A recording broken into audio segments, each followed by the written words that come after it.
지금까지 지내온 것 주의 크신 은혜라 한이 없는 주의 사랑 어찌 이루어야 자나깨나 주의 손이 항상 살펴주시고 모든 일을 주 안에서 형통하게 하시네. 원동만도 연약하나 새 입마다 살았네. 외부 뜻이 크시는 주의 은혜 족하다. 걸어없는 거리에나 험한 산길 헤맬 때 주의 손을 굳게 잡고 찬송하며 가리라. 주님 다시 배울 날이 날로 다가와 무거운 짐 주께 맡겨 벗을 날도 멀잖니. 나를 위해 예비하신 고향 집에 돌아가 아버지의 품 안에서 영원토록 살리라. 아멘.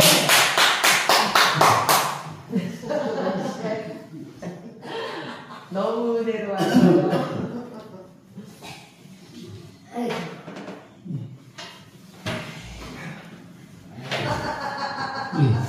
잘했어.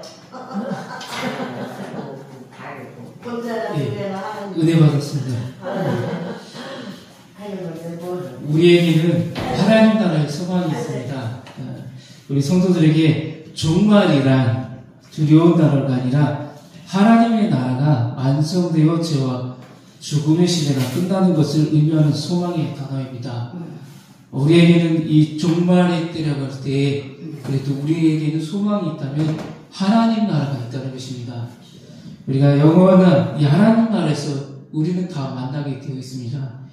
누가복음은 하나님 나라가 바로 지금 도래했다, 임했다는 것을 강하게 비춰주고 있는데 오늘 본문의 1절 말씀은 여기 서 있는 사람 중에는 죽기 전에 하나님 나라가 권능으로 임하는 것을 볼 자들도 있다라고 이렇게 말하고 있습니다.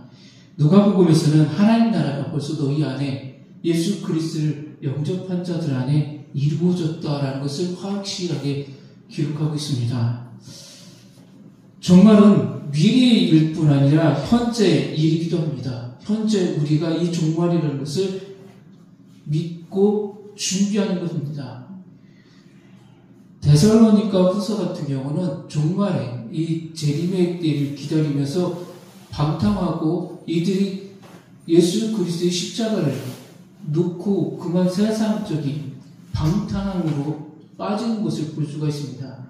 그랬을 때 사도 바울은 깨어있으라라는 단어를 했습니다.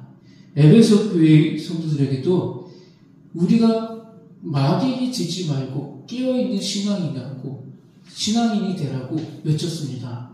오늘 우리에게 이 마지막 때, 오늘이 마지막이다라고 생각하면서 깨어서 미래를, 하나님 나라를 준비하는 자, 하나님 나라에 들어갈 자가 되어야 한다는 것입니다. 오늘 부르셨던 찬송이 몇십 년 후에는 참 그리울 수도 있을 것입니다. 그러면서도 또 우리는 함께 또 천국에서 만날 날을 기다릴 겁니다. 예수님은 죽음에 관해서 이제 본격적으로 계속해서 말씀해 주십니다. 본문에 앞서서 이 마가복음 8장 36절에서 죽음에 관해서 이야기를 해주셨습니다. 인자가 많은 고난을 받고 장로들과 대제사장들과 서기관들에게 버림받아 죽임을 당하고 사흘 만에 다시 살아날 것을 비로소 그들에게 가르쳤다라고 그랬습니다. 다시 살 것을 이제 첫 번째 말씀하시고, 이어서 이제 많은 제자들이 아니라 소수의 제자들만을 데리고 예수님이 산을 오르셨습니다. 그곳에 올라가셔서 이제 제자들에게 예수님이 이 땅에 오신 이유가 무엇인지, 그리고 예수님이 이루시려고 하는 것이 무엇인지를 이제 더욱더 구체적으로 안으로, 복음 안으로 들어가고 계십니다. 세 명의 제자, 베드로와 야고보와 요한입니다. 이들은 예수님과 함께 높은 산에 올라갔을 때에 예수님이 영광스럽게 변화되신 모습으로 엘리야와 모세와 대화하시는 장면을 보았습니다. 아마 이 높은 산에 올라가서 예수님이 이들과 대화하는 모습을 보고 깜짝 놀랐을 것입니다. 이미 오래전에 구약의 선지자들, 이 모세가 살았을 때 그때는 지났는데 어떻게 저 인물들이 나와서 예수님과 함께 저렇게 대화를 했을까? 예수님께서 그들이 보는 가운데 전혀 다른 모습으로 또한 변형되었다라고 본문 2절을 기록하고 있습니다. 높은 산에 올라가셨더니 그들 앞에서 변형되사, 그리고 3절에 그 옷이 광채가 나며 세상에서 빨래하는 자가 그렇게 희귀할 수 없을 만큼 매우 휘어졌다라고 했습니다. 매우라는 것은 우리가 상상하기 어려운, 정말 우리 생각으로는 이룰 수 없는 그러한 형체, 모양, 그런 것을 나타내는 것입니다. 그런 것을 하고 그런 모습을 보여주시면서 엘리야와 모세와 함께 그들에게 나타나 예수와 더불어 말하거니라고 했습니다. 말을 하고 있다는 것입니다. 얼마나 놀랐겠습니까? 가끔 우리도 기도하다가 깜짝 놀랄 때가 있지 않습니까? 그러다 보면은 나도 모르게 이상한 언어가 나올 때가 있습니다.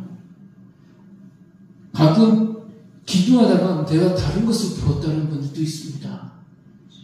또한 우리가 생활하다가 사람이 갑자기 놀래거나 두려움을 당하면 어떻습니까? 말이 헛나올 때도 있습니다. 베드로가 예수님이 물 위로 걸어오셨을 때 어떻겠습니까? 유령이다. 두려움을, 그 공포를 느꼈습니다. 그랬을 때 얼마나 그의 마음이 두려웠겠습니까? 얼마나 당황하겠습니까? 지금 이 높은 산에 올라가서 변형된 예수님의 모습, 그리고 아주 오래전에 인물들이 두 사람이 나와서 예수님과 대화를 하고 있습니다. 얼마나 지금 이 세 사람이 놀랐겠습니까? 본문 3절에서는 세상에서 어느 누구도 그렇게 깨끗하게 할 수 없을 만큼 빛나는 예수님의 옷이다라고 했습니다. 예수님의 옷은 천상의 권세와 존귀를 알 수 있도록 빛나고 있었다는 것입니다. 요한계시록에 보면 예수님의 보좌의 모습을 또 나타내주고 있습니다. 그리고 엘리야가 모세와 함께 그들에게 나타나서 예수님과 더불어 말하고 있었습니다. 그들의 눈에 예수님이 엘리야와 모세와 함께 있는 것을 보였을 뿐만 아니라 세 제자들이 실제로 변모하신 예수님을 직접 경험하게 된 것을 말하고 있는 것입니다. 모세는 율법을 상징합니다. 시내산에서 율법을 받고 이스라엘 백성들에게 이 율법을 전하고 가르쳤습니다. 그래서 율법을 모세는 상징한다라고 할 수가 있습니다. 엘리야는 선지자들을 대표한다고 볼 수 있습니다. 이 둘은 또한 종말론과 관련된 인물들입니다. 시내산을 떠나서 이제 가나안 땅, 이 광야를 지나서 이 가나안 땅, 이제 끝을 맺고 이 세대들이 저 가나안 땅에 들어갔을 때 한 번의 종말을 끝냈고 그 다음에 새로운 시대를 맞이했습니다. 그것이 가나안 땅이었습니다. 엘리야 때도 우상이 가득했던 시대에 어떻게 했습니까? 바알신을 물리치고 엘리야가 놀라운 기적들을 보여줬습니다. 이 두 인물은 구약을 대표한다고 할 수가 있습니다. 그러면서 이들은 구약을 상징하는 인물들로서 예수님이 그들과 함께 대화하는 광경, 너무나도 놀랍다는 것입니다. 또 한편으로는 이제 구약이 끝났다는 것을 말씀해주고 있다는 것입니다. 이제 마가복음 1장에서 말했던 것처럼 하나님 나라가 도래했다. 하나님 나라가 이제 시작했다. 이제 하나님의 아들 예수 그리스도를 통해서 이 모든 것이 끝나고 이제 하나님 나라가 더 크게 나타날 것이다. 제사장 나라가 이 하나님 나라에 수렴된다. 들어오게 된다는 것을 예표해주고 있다는 것입니다. 베드로는 그 영광스러운 장면에 앞서도요 자신이 무슨 소리를 하는지도 모르는 가운데 모세와 엘리야와 예수님을 위해 초막 셋을 짓고 그곳에 거했으면 좋겠다고 말합니다. 마치 천국에 있는 것과 같은 황홀경에 빠졌다는 것입니다. 모세가 6월절 사건을 끝내고 출애굽했을 때 시내 산에 왔을 때 하나님께서는 70인 그리고 아론의 가족들을 데리고 산 중턱 시내 산에서 이들과 함께 식사를 했습니다. 지난주에 이야기를 했습니다. 거기서 하나님께서는 이들에게 맛있는 맛있는 음식을 주시면서 그들에게 하늘을 미리 보여주셨습니다. 천국을 가는 것처럼 그들에게 미리 하늘나라를 맛보고 경험할 수 있도록 만들어 주셨습니다. 수고한 자들에게 하나님 나라를 위해서 애썼던 자들에게 미리 볼 수 있도록 만들어 주셨다는 것입니다. 베드로도 이 모습을 보고 예수께 말을 합니다. 라비여, 우리가 여기 있는 것이 좋습니다. 그리고 우리가 초막셋을 만듭시다. 영원히 이곳에 함께 거했으면 좋겠다는 것입니다. 베드로가 높은 산에 초막을 짓자고 제안하는 것을 영원히 거할 수 있는 완벽한 거주지를 가리키는 것은 또한 아닙니다. 나뭇가지와 줄기를 엮어 만드는 일시적으로 거주할 수 있는 초막을 생각한 것입니다. 이스라엘 백성들이 초막절 짓던 그러한 초막을 짓는다고 베드로는 말한 것입니다. 베드로와 다른 두 제자들도 예수님의 진정한 모습, 메시아로서의 예수님에게 제대로 알지 못하고 지금 화려해 보이는 이 모습, 여기에 지금 이들의 지금 눈이 압도되어 있고 지금 두려움이 이들의 마음을 끌고 가고 있었습니다. 신비한 것에 이 광채에 지금 이들이 훅 빠져 있다는 것입니다. 그래서 베드로는 초막셋을 짓자고 했던 것입니다. 하나님이 이 제자들에게 그와 같은 광경을 보여주신 것은 예수님이 메시아이심을 알려주시기 위해서입니다. 유대인들은 다윗 왕조를 기다렸습니다. 다시 세울 다윗의 자손을 기대했습니다. 그래서 세례 요한이 그런 인물이 아니었을까? 또 앞서서 마카베오 그들이 이 인물이 아니었을까? 그들은 그렇게 소망을 하고 기다렸습니다.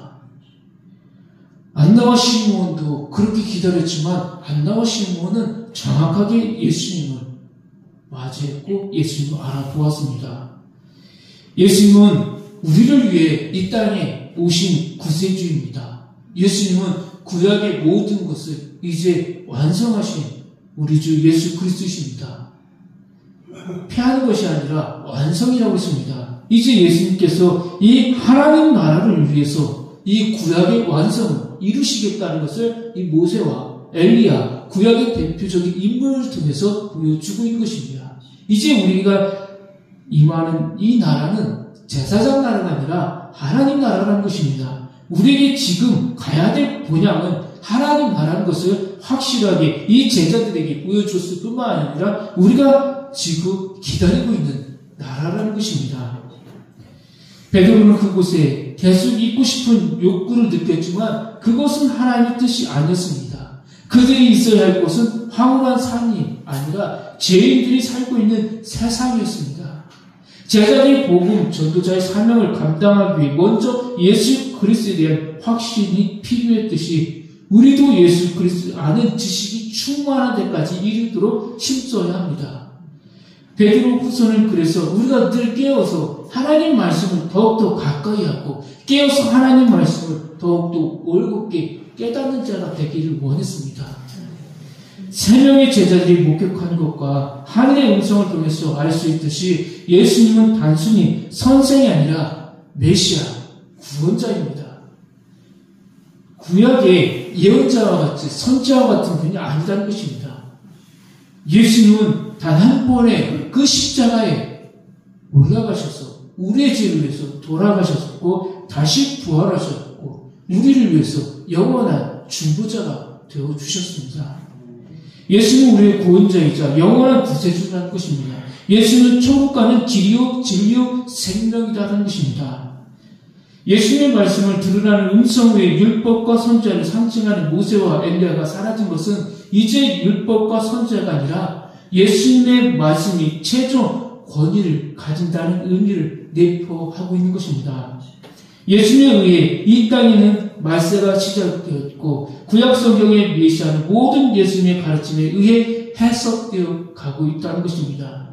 우리의 삶의 모든 것은 예수님의 말씀과 모범에 기초해야 한다는 것입니다.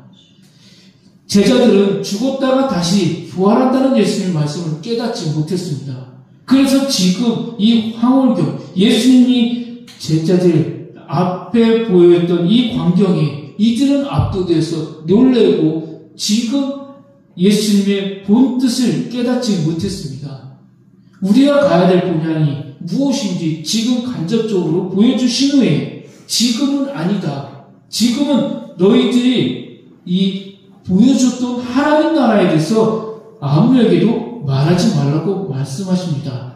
9절의 말씀 보면 그들이 산에서 내려올 때 예수께서 경고하시되 인자가 죽은 자 가운데서 다 살아날 때까지는 본 것을 아무에게도 이르지 말라 하겠습니다. 이제 예수님께서 부활을 하셨기 때문에 마감은 예수님이 이루셨던 그 광경, 베드로 이 제자들이 보았던 것을 이제는 밝힐 수 있다는 것입니다. 이제는 밝혀야겠다는 것입니다. 밝혀주었고 또한 우리에게도 이 광경을 알려주고 있는 것입니다. 우리에게는 이 예수 그리스도가 지금은 눈으로 볼 수는 없습니다. 그러나 영적으로 우리와 함께하고 있는 예수 그리스도를 우리는 믿음으로 믿고 있는 것입니다. 베드로처럼 의심하고 할 때도 있습니다.